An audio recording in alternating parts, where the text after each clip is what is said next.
한번 들어보니 우리 김영현 장군님 말씀하신 거고 이용준 대사 말씀하신 게 좀 서로 당반대 입장이었어요. 우리 김영현 장군님은 김정은이가 유보된다면은 현재 위협 요소가 많다. 그거에 대해 대비를 하자라는 거고, 또 우리 이용준 대사님은 과거 94년도 김일성이 죽었을 때나 2011년 김정일이 죽었을 때 제대로 권력 승계가 이루어져서 그렇게 크게 위협적인 요소가 안 될 것이다 라고 하는데, 제가 보는 결론은 후계자들에 대한 그 구도, 후계 구도가 어떻게 정착되느냐에 따라 달라진다라고 말씀드릴 수밖에 없을까요? 안 맞습니까? 저는 후계 구도의 정착 여부에 따라 문제지, 그게 위협 요소가 될 수 있고 안 될 수도 있다. 예를 들어서 그렇죠. 김정일이가 했을 때는 김정일이 벌써 1980년인가 5차 노동당에서 후계자 그걸 받고, 또 김정일이 아버지가 살아있을 때도 김정은이는 노동당 부부장으로부터 직책을 받고 인민군 대장 동지 받은 게 2003년인가? 2010년도 대장 동지 받고, 이런 식으로 후계자 안정구도 작업이 됐기 때문에 위협적인 요소가 안 됐다. 그런데 김정은이는 현재 후계 구도가 전혀 준비되어 있지 않기 때문에 오히려 위협적인 요소가 더 클 거다라고 저는 보는데. 네, 저는 위원장님 말씀에 동의하고요. 우리 또 대사님 말씀에도 좀 동의합니다. 그런데 지금 이제 김정은이가 유보된다는 그런 상황을 가정해 보면요, 정상적이지 않은 권력 승계가 이루어지는 겁니다. 이게 뭐 그들이 얘기하는 소위 백혈통이 되어봤던 아니면 집단지배 체제가 되든 어떤 형태로든 권력 승계가 이루어지는 것이 정상적이지 않은 비정상적인 방법으로 된다는 게 핵심이죠. 그럼 이런 비정상적인 권력 승계가 이루어지면요, 항상 거기에는 권력 투쟁이 이루어지는 겁니다. 뒤따르는 겁니다. 그런 기득권 세력 간의 권력 투쟁이 저는 굉장히 보이지 않는 그런 어떤 암투가 심하지 않을까는 예상되고요. 이게 당장에는 안 나타나지만 조금 시간을 둬서 좀 중장기적으로도 충분히 나타날 수 있는 것이거든요. 그래서 그런 어떤 부분에 대한 대비는 저는 해야 된다고 생각합니다. 우리 김원석 우리 원장께서 모두 얘기한 대로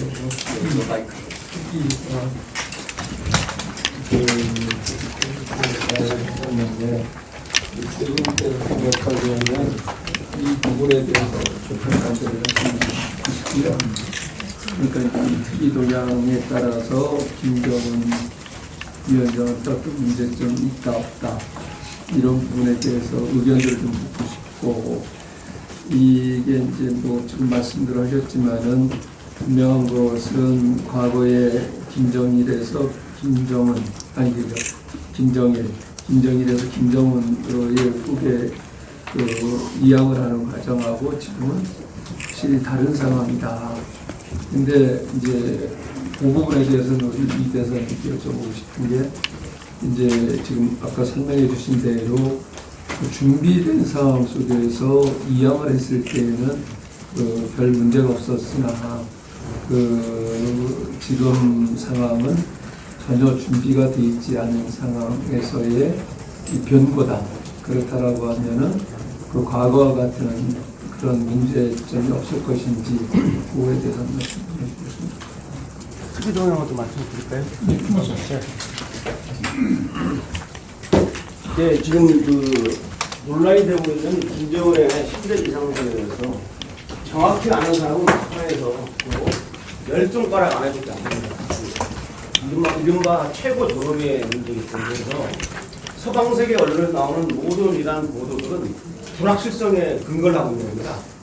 북한 내부에서도 열정가락 아는데 그런 사람만이 알 수 있는 정보를 해외 언론에서 이렇게 제작하는데요. 예를 들면은 로이터 통신에서 이 얘기하기를 이렇게 했으면 좋겠지만은 북경에서 평양으로 비행기가 떴다는데 의뢰를 싣고, 여러분 확인해 보셨습니까? 비행기 안 떴잖아요. 지금 항공편이 다 막혀 있습니다. 지금 코로나 사태 이후에 고려항공이 정기적으로 가는 노선도 중단되고 모두 나와 있어요. 그러면 특별기밖에 없어요. 특별기 떴다는 증거 가지고 있습니까? 두 번째, 그러면 육상으로 이동을 해야 됩니다. 평양에서 베이징까지 23시간 소요됩니다. 지금 급박한 상황에 지금 위중한데 23시간 걸려가지고 의료진 파견한다? 그러니까 지금 제가 말씀드린 것은 상식에 입각해서 봐야 된다는 소리입니다. 두 번째는 뭐냐면은 지금 그나마 한미연합사하고 우리 국방부하고 국가정보원에서 여러분 아시겠지만 공공 목록을 가지고 있습니다. 이 공공 목록이라는 것은 뭐냐면은 매일매일 북한에 특이도가 있는지 전쟁 징후가 있는지를 매일매일 체크하는 체크리스트가 있어요. 이 체크리스트를 다 보면서 필요하면은 우리 김영훈 장군이 자주 했지만 이 분석관들이 모여서 한미연합 부대 모여가지고 특이도안이 나타나면 이걸 확인하기 위해서 우리 정찰 자산을 다시 띄웁니다. 띄워서 그걸 확인하고 이러한 그 절차를 갖추어서 이 국내 정보당국이 판단하기 때문에 지금 이 시점에서는 대한민국 국가정보기관의 정보판단을 존중할 수밖에 없다라고 볼 수 있고요. 최소한도 노동신문에 이 정도가 되면은 어떤 다른 세력이 다른 생각을 하고 있다면 노동신문에 그런 징후들이 나타나야 됩니다. 근데 징후들이 안 나타나고 있기 때문에 지금 언론 보도들은 중퇴설, 위증설이라든지 사망설에 대해서는 개인적으로 동의를 않는 상황입니다. 이상입니다. 네. 지금 이제 우리 위원장께서 들은 특기사항이라고 하는 한 7가지가 예. 있어요.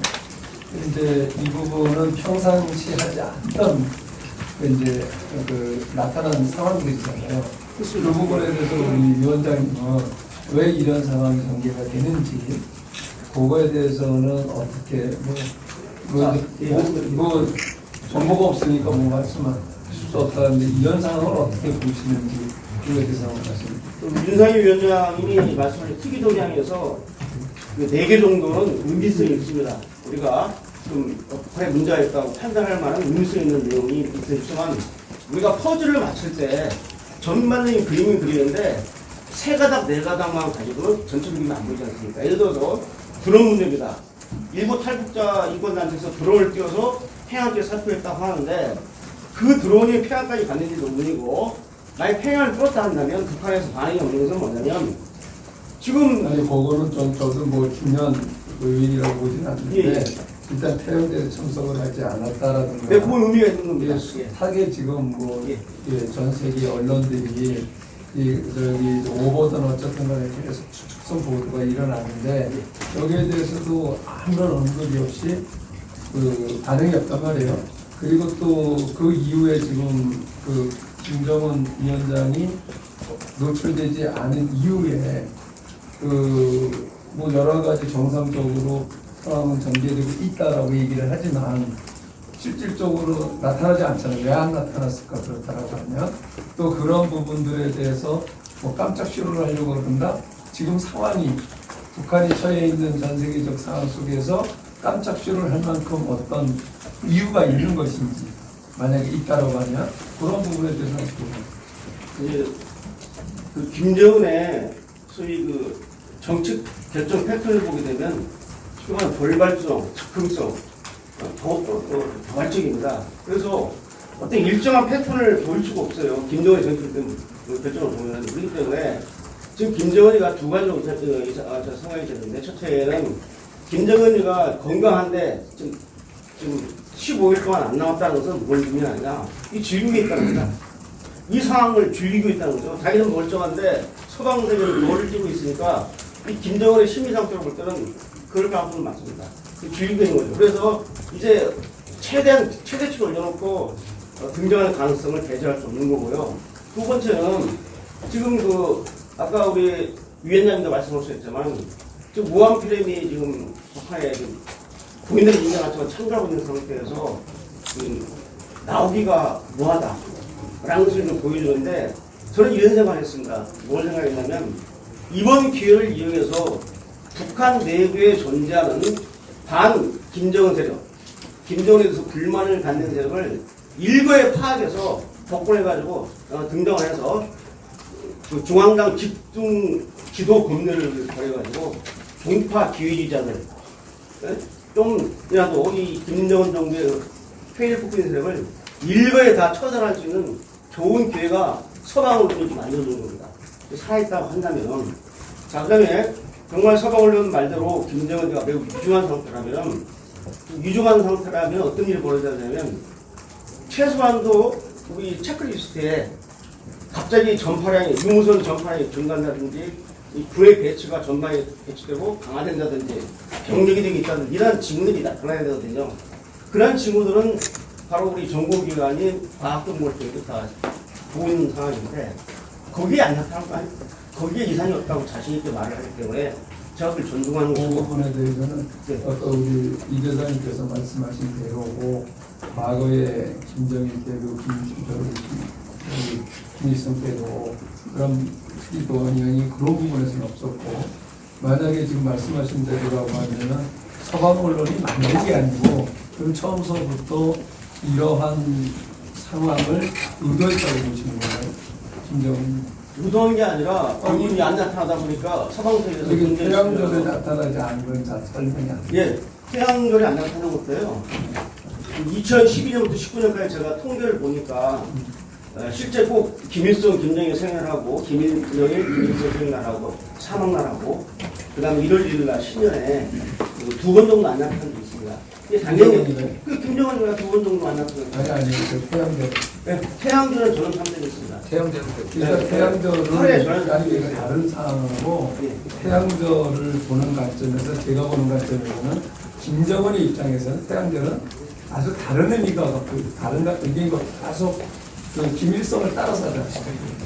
그런 관점에서 태양절에 나타나지 않았다라고 하는 것은 다른 이제 뭐 김정일이가 나타나지 않았다 뭐 그런 관점하고는 차이가 있다고 저는 보거든요. 아니, 그렇기 저희는 때문에 그 부분에 대해서는 잘 이해가 가지 않습니다. 동의하는데 지금 북한에 변수가 하나 있잖아요.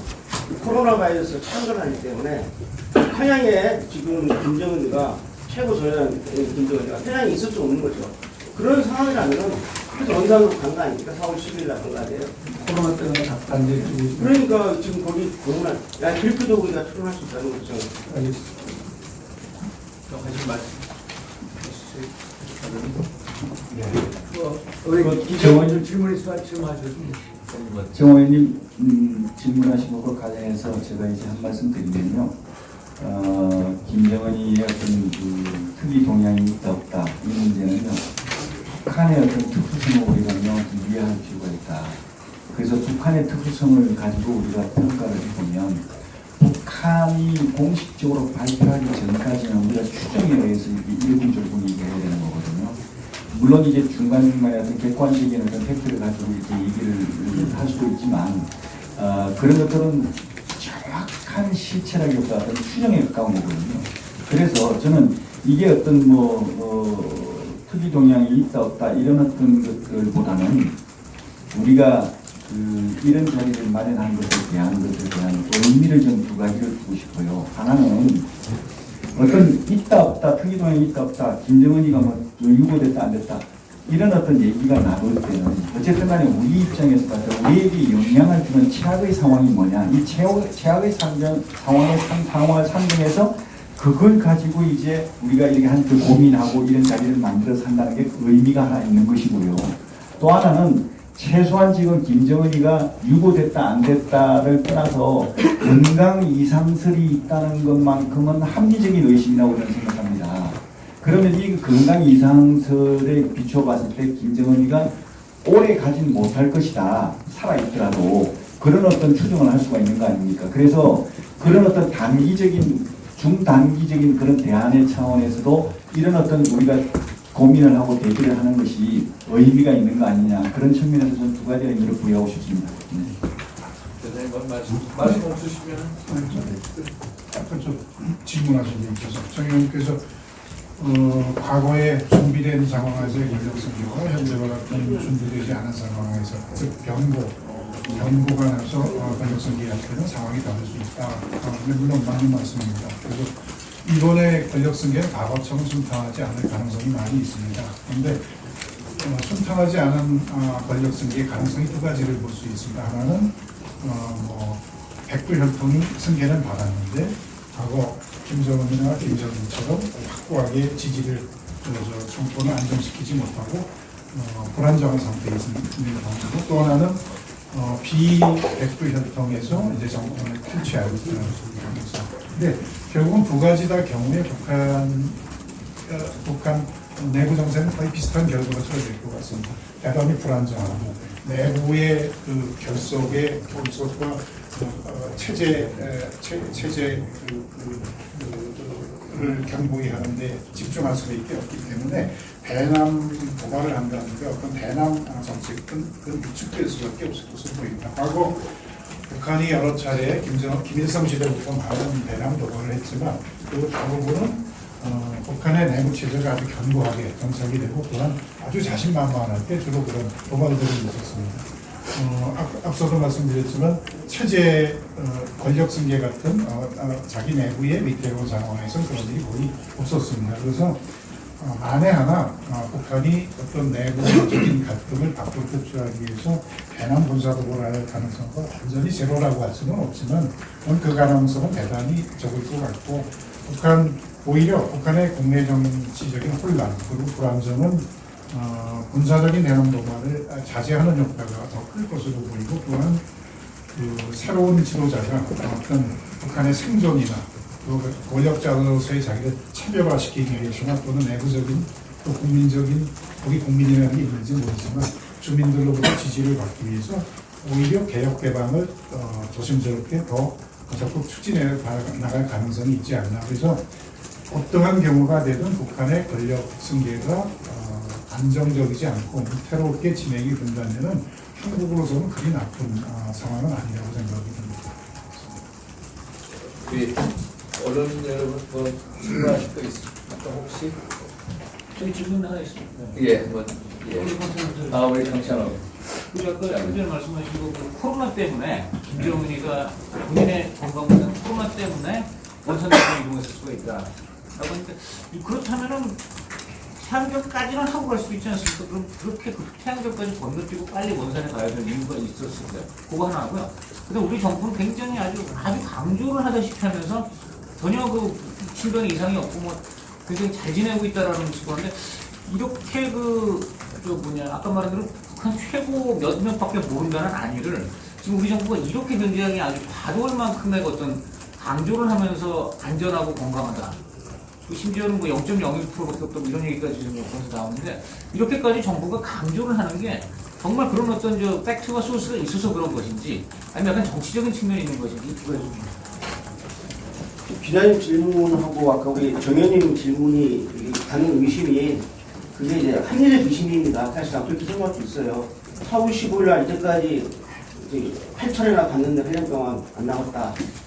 그게 합리적 의심이죠. 출발도 벌써 시작했고요. 심지어 웃긴 상들이. 그런데 중요한 게 뭐냐면은 왜 4월 15일 날 못 나왔냐 하는 문제에 대해서 제 판단을 구한다면 저는 아까 그 두 가지 사안밖에 말씀드릴 수 없습니다. 그리고 지금 이 정부가 이렇게 자신있게 말하는 이유에는 저희 그 과학 정보에 대한 확신도 있고 두 번째는 정치적 배려도 배제할 수 없죠. 지금 남북 관계는 어떤 식으로든지 지금 오늘이 지금 판문점선언 채택한 지 지금 이제 2년 넘어갔는데 지금 전혀 지금 남북관계 진전도 없고 하기 때문에 이런 상황에서 자꾸 북한의 비위에 최고 독점의 이른바 최고 전염에 비위에 반하는 문제 있다라고 말하기도 뭐하잖아요. 그렇기 때문에 정치적 측면하고 정보적인 그런 판단을 해서 이번 기회에 김정은한테 좀 점수를 따야 되지 않느냐라고 생각할 수도 있겠죠. 그렇지만은 그건 제 개인의 추론이거든요. 팩트가 좀 그렇게 그냥 팩트가 어느 정도 있는 겁니다. 정부가 볼 때는 팩트가 어느 정도 있는 아까 제가 말씀드렸잖아요. 공공 목록이라고 제가 밝힐 수 없습니다. 공공 목록이라는 그 리스트가 있어요. 또 매일매일 체크를 합니다. 그 리스트에서 거기서 중요한 게 최고 통치자인 김정은의 건강부터 시작해가지고 국력 징후라든지 이런 걸 다 체크를 해요. 체크를 해가지고 하기 때문에 제가 거기서 감사합니다. 부연 설명을 드리면은 이제 저쪽에 그 비상 매뉴얼이 있는데 우리 유동엽 원장의 말씀은 비상 매뉴얼이 작동하지 않는다. 그러니까 예를 들어서 저런 식의 그 와병사의 아주 엄중한 상황이라면은 어떤 차량 통행이 제한을 한다든지 유무선 통신량이 증대를 한다든지 뭐 군부대에 어떤 경계태세가 있다든지 이런 게 있는데 그게 없다. 그래서 확실히 이제 아주 위중한 상황 아니다라는 게 정치 입장인데 제가 이 국정원 문제에 대해서 제가 보면은 참 예전의 국정원하고 현재의 국정원은 좀 많이 다르다는 걸 말씀드립니다. 제가 2008년 8월달 김정은 아버지가 뇌졸중으로 쓰러진 적이 있었어요. 그때 우리 국가정보 수준이 어느 정도였냐면 당시 최병국 정보위원장이 제가 당 대변인 시절일 때 비공개에 오셔가지고 쓰러졌는데 이 칫솔질을 한다.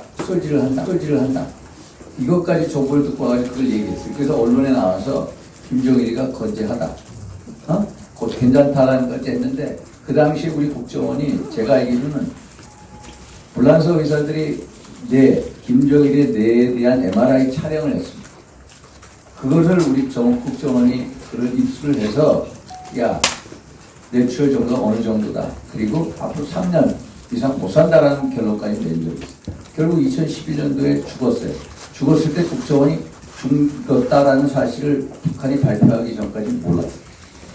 근데 그런 국정원이 제가 요즘 국정원을 보면 제가 예전에 2012년도인가 정보위원을 한 적이 있고 또 신정부 들어와서 또 제가 정보위원 한 적이 있어요.